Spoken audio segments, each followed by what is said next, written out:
What's up, YouTube? It's your boy for Last Speaks back for another video, man. We got to have an honest Monday morning conversation right now. We got to have an honest Monday morning conversation this morning. Because here we go again. Not again. Here we go again. Okay? Again. So now, with the struggles of the Indiana Fever, after getting walked all the way down by the A.J. Wilson and Chelsea Gray-led Las Vegas Aces, who broke a 3-game losing streak, which is ooh. Okay? A.J. Wilson just coming back. But they broke it on the backside of the Indiana Fever. So now, here we go again. The Boo Birds. I'm sorry, here we go again with the Boo Birds and the Poo Pooers. And those who refuse to acknowledge Caitlin Clark, what she is. Good player, some skills, great rookie last year, with so much to learn, so much to work on. We don't want to do that. What we're going to do is we're going to go to the coaches. Okay, so this will be coach number 2. This time it is not Christy Sides, but Stephanie White. One who, when she was fired, I didn't hear a whole lot of people saying she wasn't a good pick. I really didn't. I don't know. Maybe some of y'all did, and I missed y'all. At the time, I didn't catch what you were saying, but I don't know. I thought, because of what she did with Connecticut Sun and the way that he was smashing the Fever, and then the fact that she's from Indiana and all that, you know what I'm saying? That she was a good pick, But now, she ain't nothing but another Christy Sides. Now I wonder why would she end up just being another Christy Sides. You know what's crazy about it is, this is the second coach that comes from what you consider a defensive program. Now, I don't know that Stephanie White is like a defensive guru like Christy Sides supposedly was. But what I do know was that damn Connecticut Sun team played some damn defense. That was a defensive squad. Whereas, with here, there's no defense here. So it makes you wonder, is it the coach or is it just the players? We're going to hold that thought for a moment. Now, I listened to a couple Clarkie channels, and it was actually a good job this time. Good job presenting arguments, right? I listened to Ben Daniels, okay? Actually was very good presentation he put together. He tried to use some basketball language, and we talked about offense and stuff like that, which might have seemed kind of complicated to the layperson. It was really very simplistic stuff he was mentioning, but whatever. Bravo. It was good. It was well articulated. All of that. I give people their props. And I listened to Angry Fan, of course, who's more hilarious than most. Very, very funny guy. But the two things in common is, with both of these guys, is that it's all pretty much Stephanie White's fault, for where the Fever are. So here we go again. It's another coach, another day, or another year. Another coach got to go. So, Ben Daniels mentioned something that he probably thinks he kind of just came up with. But it was more like something that I think I know guys like myself and others who see Caitlin Clark similar to the way I do, have been saying for a while now. Okay? We've been saying this for a while. And what he said is he believes he came to the conclusion that what they need to do is, let's take Caitlin Clark off the ball and run a motion offense.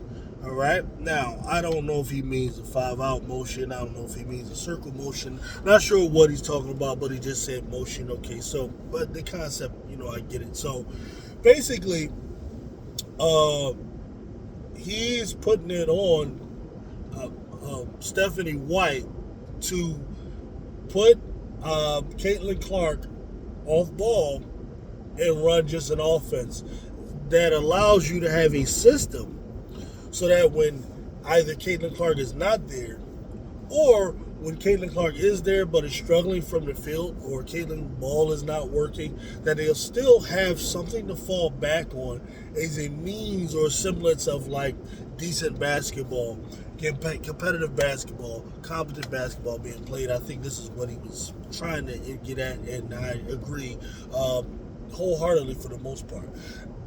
However, the problem with that is, right, is that coaches generally aren't able to just come in and run things with this, ironclad, iron fist, put your fist down and this is what we're doing, okay? In theory, we think they can, but in reality, what happens there is that you have star players and coaches, and the best coaches understand that you have to come to a compromise with a star player, right? If you butt heads too much with a star player, especially a star player in a unique position like a Caitlin Clark, who is this cult following having individual who's bringing a lot of eyes and ears. I mean, she's got #1 in fan voting by far. All of this stuff she comes with. It's really not that easy for the coach. Okay, so what I would like to see is, like this is the thing with Caitlin Clark fans. I had one of them come in and he said, unlike you Reese fans, we hold Caitlin Clark accountable, right? Which is a bunch of BS, but I'm going to just entertain that for a second. Holding Caitlin Clark accountable in a way that's meaningful is not going to be in just saying she had a bad game. Oh man, she was missing shots. Oh man, she had a bad game. Do you think that's holding someone accountable? No. Holding Caitlin Clark accountable in this context, or in the way that is meaningful, is holding her accountable for the problems that she gives a coach, in that her either lack of versatility or lack of willing to be versatility causes problems for the team to win. That's what I'm talking about. What do I mean? How do you know Caitlin Clark wants to play off the damn ball? Now, I don't typically do this, but I got to be honest. Early on, before the season even started, a little bit in the off-season training camp time, okay, I was watching some clips where Stephanie White was running some stuff for Caitlin Clark off the ball. And I got to be honest with you. Like, I'm looking at Caitlin Clark's expression on her face, and she doesn't look like she likes to play off the ball. Doesn't look like she's really comfortable with it. Okay? And there's some of you who like to say she did it in college. I get it, but not really. She still was completely ball dominant most of the time. Right? I don't think she likes to play off the ball. Right? Because it can be tiring. You can end up running around screens. You got to set screens for people. You got to do a bunch of things that are very physical. And then it can be taxing. You can really end up extra tired, especially if you don't get the ball. It's kind of like a wide receiver running to get open and he's still not getting the ball. I don't know if Caitlin is comfortable like being a decoy for our teammates. And I don't know that these types of things would work with her. Right? I don't know, because this is the second time we've had two coaches who have come to the conclusion, the same conclusion that this genius thinks he came up with, that, I've been saying forever, that, she needs to play off the ball, because they're realizing on a couple of things. though she is a good playmaking player, she's not necessarily someone with the mindset of a point guard or a traditional point guard. And now, I'm not saying you have to have a traditional point guard for 40 minutes of a game in order to win, but there are certain points in the game, especially when you're trying to run effective half-court offense, where you need some semblance of a traditional point guard. That's why, at times, this Ari McDonald actually looked a little better with them than Caitlin Clark did. Not saying she's a better player, but at times they look like a better starting five because of their points in the game, especially when you're trying to run half-court offense, where a traditional point guard who is, does all the other little things, okay, is needed. Now, I'm not saying Caitlin can't develop into that. I do believe players can develop, but they have to be willing, okay? Now, as far as back to the off-ball and the motion offense, don't you think Stephanie White knows that? Caitlin Clark is not her first rodeo, not the first person she's coached. I think she knows those things. Okay? So, when will you all start to wonder about, this player's willingness? Maybe this player needs to be a little less stubborn. It could be a number of things going on. Now, part of what I'm saying is speculation. I get it, but I know how this thing works, man. Coach comes in. You're responsible for this player. This player is highly touted, highly talented, but might be a little headstrong. Might be into doing things their way. And now you got to try to help get rid of their bad habits, while at the same time, you got to let them know they're not really all that like they might think. That's part of the coach's job. You want to keep your confidence up, but at the same time, hey, look, you're not perfect. You got little shit you need to work on, right? Hey, get Maya Moore to talk to her. That's what I would do. Call up Tamika Catchings, have Maya Moore talk to her. Shit, Maya could just tell Caitlin whatever the hell she want. And Caitlin will, yes, Maya. Yeah, yes, you're right. Caitlin, what you really need to do is X, Y, Z. And then on defense, you need to do this, this, and this. And to be a leader, you need to do this, this, and that. Right? You know what Caitlin would do? Oh, my God, thank you for just getting in touch with Maya and having Maya, tell me that I need to do this and do that. Right? That's what I would do. And if she ain't gonna listen to Maya Moore, then fuck it. You know what I mean? Caitlin Clark up on commercials, with her teammates. Oh my God, you all guys know I love my favorite player, Maya, this and that. All right. Well, I'm Stephanie White, like, yo.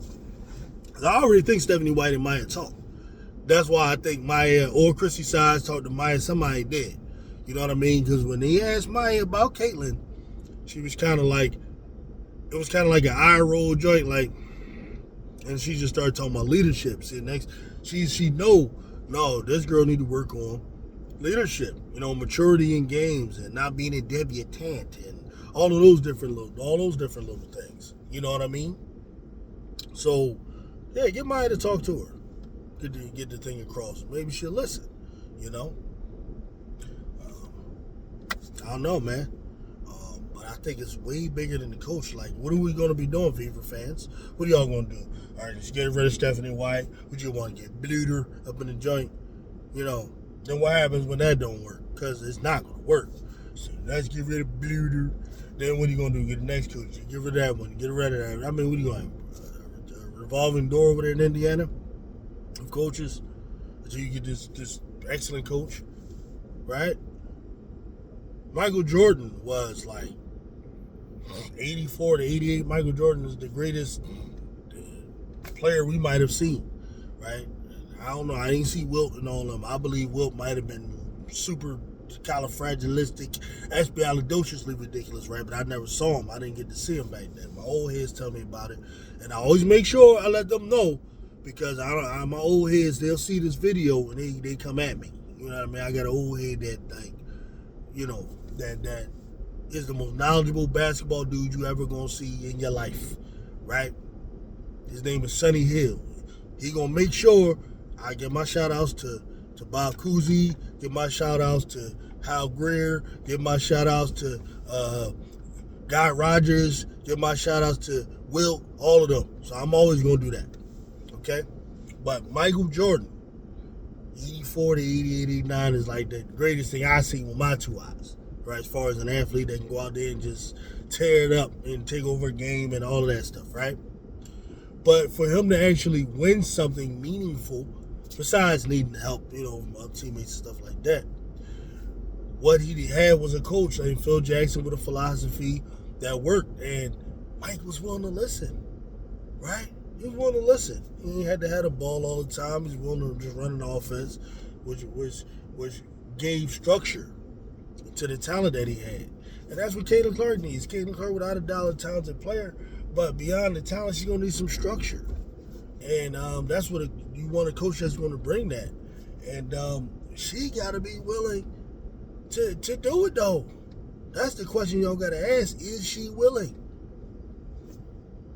You know what I mean? And, the revolving coach door thing, what is that?